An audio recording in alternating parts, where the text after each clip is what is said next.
जय श्री राधे भक्तों। आज हम आपके लिए यहाँ पर लेकर आए हैं अवधूत गीता के 3 अध्याय की कथा, जो है कुरर से लेकर भृंगी तक 7 गुरुओं की कथा। तो चलिए शुरू करते हैं। अवधूत दत्तात्रेय जी ने कहा, राजन, मनुष्यों को जो वस्तुएं अत्यंत प्रिय लगती हैं, उन्हें इकट्ठा करना ही उसके दुख का कारण है। जो बुद्धिमान पुरुष ये बात समझकर अकिंचन भाव से रहता है, शरीर की तो बात ही अलग, मन से भी किसी वस्तु का संग्रह नहीं करता, उसे अनंत सुख स्वरूप परमात्मा की प्राप्ति होती है। एक कुरर पक्षी अपनी चोंच में मांस का टुकड़ा लिए हुए था। उस समय दूसरे बलवान पक्षी, जिनके पास मांस नहीं था, उससे छीनने के लिए उसे घेर कर चोंच मारने लगे। तब कुरर पक्षी ने अपनी चोंच से मांस का टुकड़ा फेंक दिया, तभी उसे सुख मिला। मुझे मान या अपमान का कोई ध्यान नहीं है, और घर एवं परिवार वालों को जो चिंता होती है वह मुझे नहीं है। मैं अपने आत्मा में ही रमता हूँ और अपने साथ ही क्रीड़ा करता हूँ। ये शिक्षा मैंने बालक से ली है, अतः उसी के समान मैं भी मौज में रहता हूँ। इस जगत में 2 ही प्रकार के व्यक्ति निश्चिंत और परमानंद में मग्न रहते हैं। एक पुरुष तो भोला भाला निश्चेष्ट नन्हा सा बालक, और दूसरा वह पुरुष जो गुणातीत हो गया हो। एक बार किसी कुमारी कन्या के घर उसे वरण करने के लिए कई लोग आए हुए थे। उस दिन उसके घर के लोग कहीं बाहर गए हुए थे, इसलिए उसने स्वयं ही उनका आतिथ्य सत्कार किया। राजन, उनको भोजन कराने के लिए वह घर के भीतर एकांत में धान कूटने लगी। उस समय उसकी कलाई में पड़ी शंख की चूड़ियां जोर जोर से बज रही थीं। इस शब्द को निंदित समझकर कुमारी को बड़ी लज्जा मालूम हुई, और उसने एक एक करके सब चूड़ियां तोड़ डाली और दोनों हाथों में केवल 2-2 चूड़ियां रहने दी। अब वह फिर धान कूटने लगी, परंतु वे 2-2 चूड़ियां भी बजने लगी। तब उसने एक एक चूड़ी और तोड़ दी। जब दोनों कलाइयों में केवल एक एक चूड़ी रह गई, तब किसी प्रकार की आवाज नहीं हुई। रिपुदमन उस समय लोगों का आचार विचार निरखने परखने के लिए इधर उधर घूमता घामता मैं भी वहां पहुंच गया। मैंने उससे ये शिक्षा ग्रहण की कि जब बहुत लोग एक साथ रहते हैं तब कलह होती है, और 2 आदमी साथ रहते हैं तब भी बातचीत तो होती ही है। इसीलिए कुमारी कन्या की चूड़ी के समान अकेले ही विचरना चाहिए। राजन, मैंने बाण बनाने वाले से ये सीखा कि आसन और श्वास को जीतकर वैराग्य और अभ्यास के द्वारा अपने मन को वश में कर लें, और फिर बड़ी सावधानी के साथ उसे एक लक्ष्य में लगा दें। जब परमानंद स्वरूप परमात्मा में मन स्थिर हो जाता है, तब वह धीरे धीरे कर्म वासनाओं की धूल को धो बहाता है। सत्व गुण की वृद्धि से रजोगुणी और तमोगुणी वृत्तियों का त्याग करके मन वैसे ही शांत हो जाता है जैसे ईंधन के बिना अग्नि। इस प्रकार जिसका चित्त अपनी आत्मा में ही स्थिर निरुद्ध हो जाता है, उसे बाहर भीतर कहीं किसी पदार्थ का भान नहीं होता। मैंने देखा था कि एक बाण बनाने वाला कारीगर बाण बनाने में इतना तन्मय हो रहा था कि उसके पास से ही दल बल के साथ राजा की सवारी निकल गई और उसे पता तक न चला।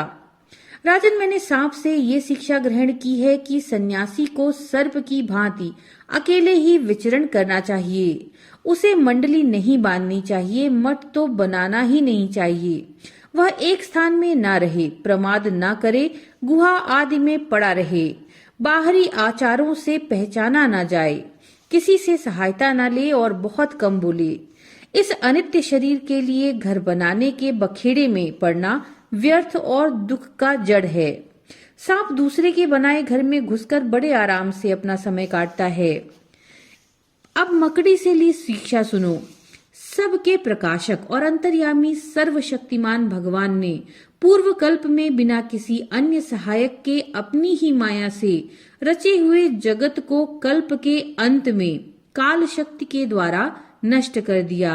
उसे अपने में लीन कर लिया और सजातीय विजातीय तथा स्वगत भेद से शून्य अकेले ही शेष रह गए। वे सबके अधिष्ठान हैं, सबके आश्रय हैं, परंतु स्वयं अपने आश्रय अपने ही आधार से रहते हैं। उनका कोई दूसरा आधार नहीं। वे प्रकृति और पुरुष दोनों के नियामक, कार्य और कारणात्मक, जगत के आदि कारण परमात्मा अपनी शक्ति काल के प्रभाव से सत्व रज आदि समस्त शक्तियों को साम्यावस्था में पहुंचा देते हैं और स्वयं कैवल्य रूप से एक और अद्वितीय रूप से विराजमान रहते हैं। वे केवल अनुभव स्वरूप और आनंद घन मात्र हैं। किसी भी प्रकार की उपाधि का उनसे कोई संबंध नहीं। वे ही प्रभु केवल अपनी शक्ति काल के द्वारा अपनी त्रिगुणमयी माया को क्षुब्ध करते हैं और उससे पहले क्रिया शक्ति प्रधान सूत्र की रचना करते हैं। ये सूत्र रूप महत्व ही तीनों गुणों की पहली अभिव्यक्ति है। वही सब प्रकार की सृष्टि का मूल कारण है। उसी में ये सारा विश्व सूत में ताने बाने की तरह ओतप्रोत है और इसी के कारण जीव को जन्म मृत्यु के चक्कर में पड़ना पड़ता है। जैसे मकड़ी अपने हृदय से मुंह के द्वारा जाल फैलाती है, उसी में विहार करती है और फिर उसे निगल जाती है, वैसे ही परमेश्वर भी इस जगत को अपने में से उत्पन्न करते हैं, उसमें जीव रूप से विहार करते हैं और फिर उसे अपने में लीन कर लेते हैं। राजन, मैंने भृंगी कीड़े से ये शिक्षा ग्रहण की कि यदि प्राणी स्नेह से, द्वेष से अथवा भय से भी जानबूझकर एकाग्र रूप से अपना मन किसी में लगा दे तो उसे उसी वस्तु का स्वरूप प्राप्त हो जाता है। राजन, जैसे भृंगी एक कीड़े को ले जाकर दीवार पर अपने रहने की जगह बंद कर देता है और वह कीड़ा भय से उसी का चिंतन करते करते अपने पहले शरीर का त्याग किए बिना ही उसी शरीर से तद्रूप हो जाता है।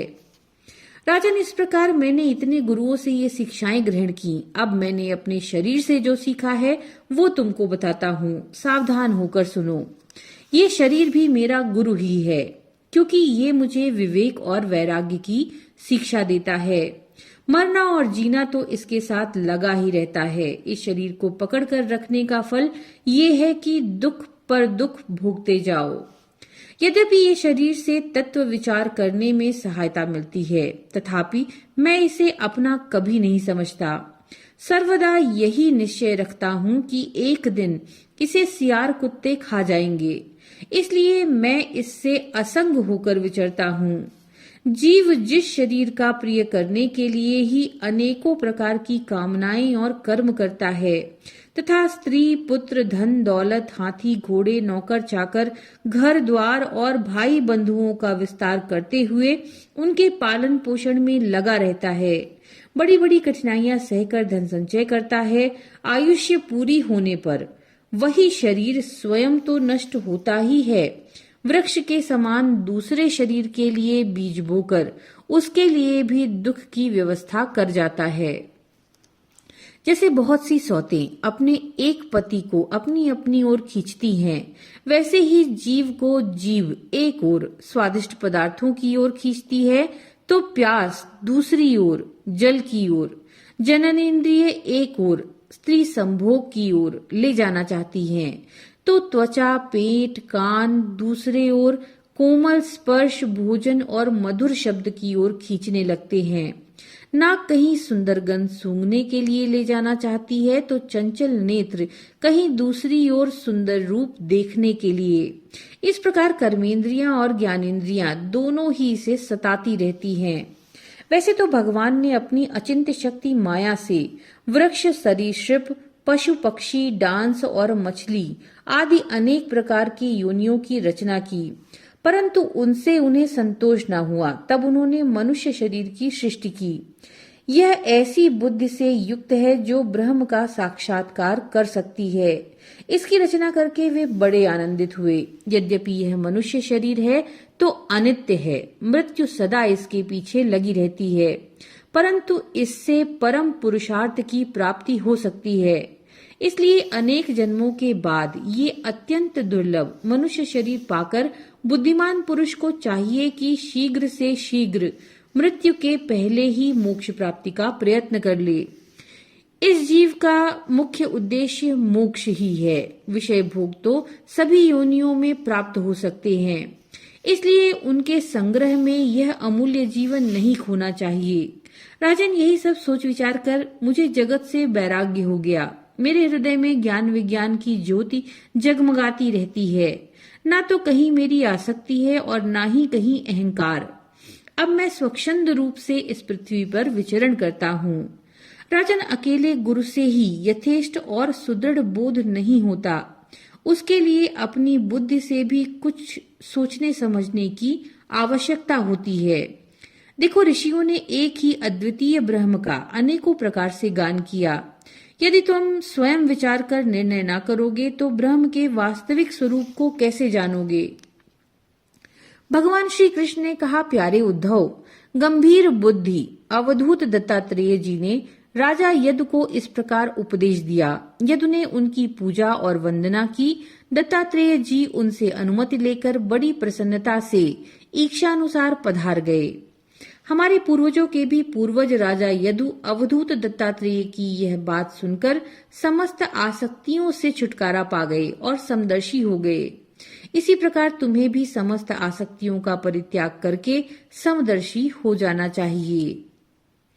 इति श्रीमद्भागवते महापुराणे पारमहंस्यां संहितायाम् एकादश स्कंधे अवधूत गीतायां तृतीयो अध्यायः। अवधूत गीता संपूर्णा। नमो नारायण।